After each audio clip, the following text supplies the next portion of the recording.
Good afternoon and welcome to the Globe in View. Today, Wednesday, January 28, 2026. We're streaming live from the capital city of Bayelsa, Yenagoa, here in southern Nigeria.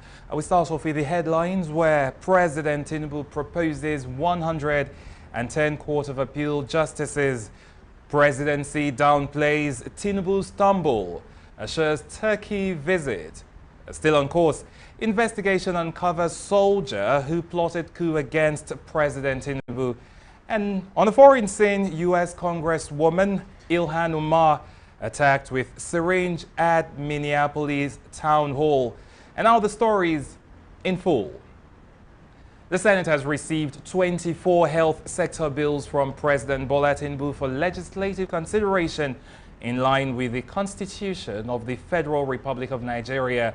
The bills were conveyed in a letter addressed to the Senate and read during plenary by the Senate President, Senator Godswill Akpabio.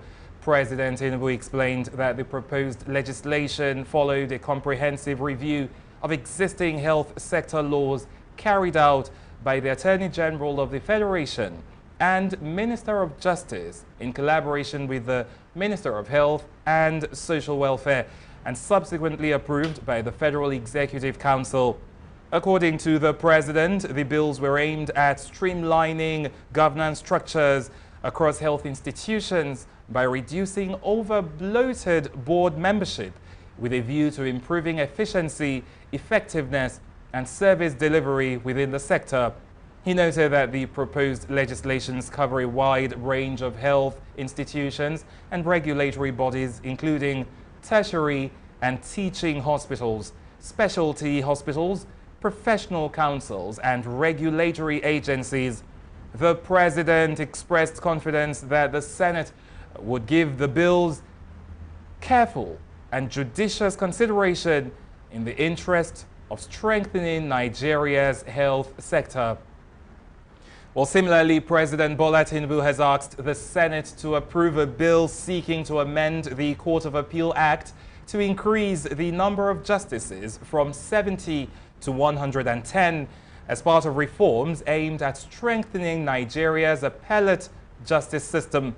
The request was conveyed in a letter addressed to the President of the Senate, Senator Godswill Akpabio, and read at plenary. According to the President, the proposed amendments are intended to enhance the institutional capacity, efficiency, and effectiveness of the Court of Appeal in line with constitutional provisions and emerging realities within the justice sector. He added that the central feature of the bill is the expansion of the court's bench to cope with rising caseloads and operational pressures. Well, the President explained that the legislation also seeks to restructure provisions relating to the ranking of justices of the Court of Appeal, including the position of President of the Court and the determination of seniority among serving justices.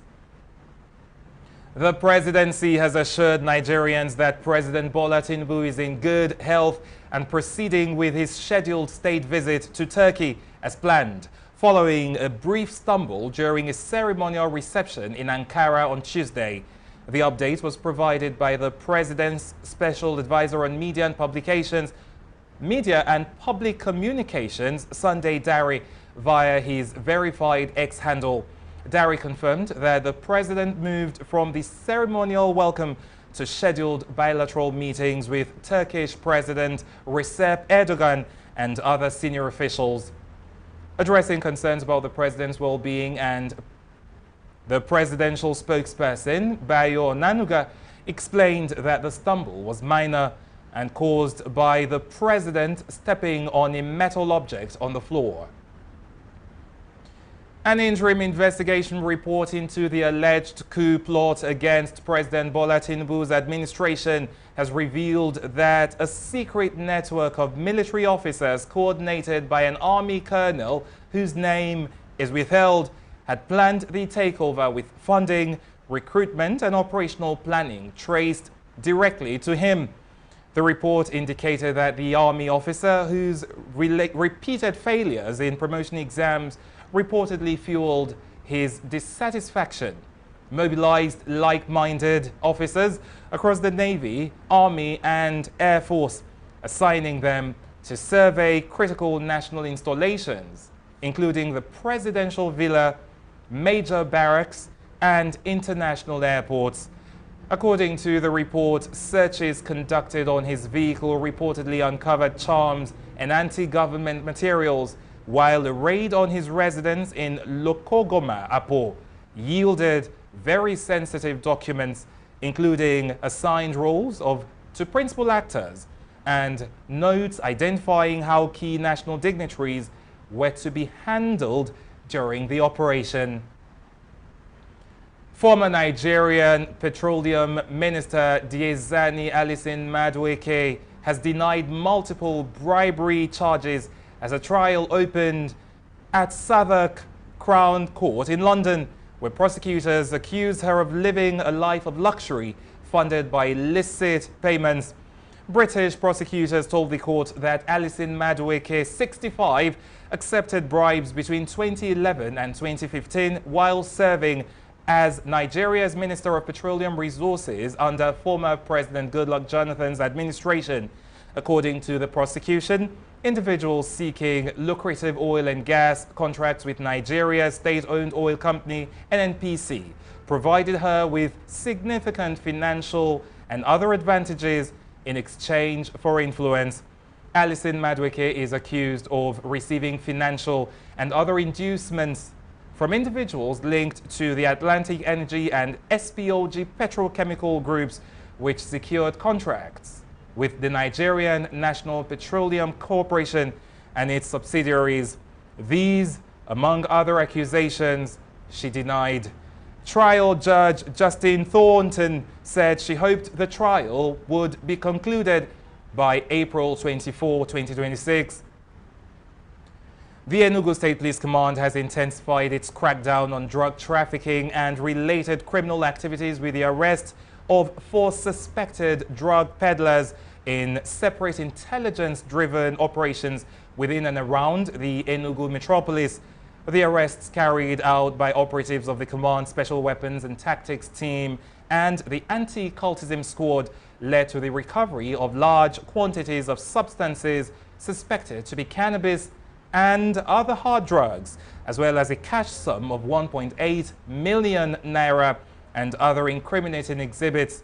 The command spokesperson, Daniel Ndukwe, disclosed this in a statement issued to pressmen, noting that the operations were part of sustained efforts to dismantle drug distribution networks and curb associated crimes in the state.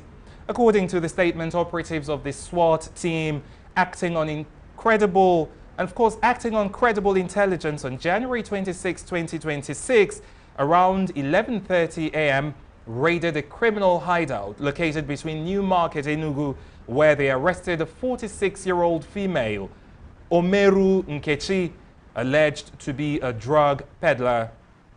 And out of the foreign scene, where United States Representative Ilhan Omar was attacked during a town hall meeting she was hosting in Minneapolis.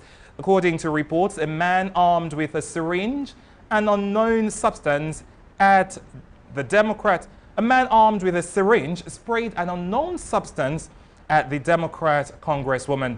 Well, this act prompted a swift response from security and the police as tensions over federal immigration enforcement continued to run high in the city. He was immediately arrested and booked into the county jail on suspicion of third-degree assault. The disruption occurred shortly after Omar had sharply criticized U.S. Immigration and Customs Enforcement and called for the resignation of Homeland Security Secretary Kristi Noem. And that was the news. Thanks for watching. Please stay tuned to Nigeria Live TV for more exciting programs. I am Victor EULOGY.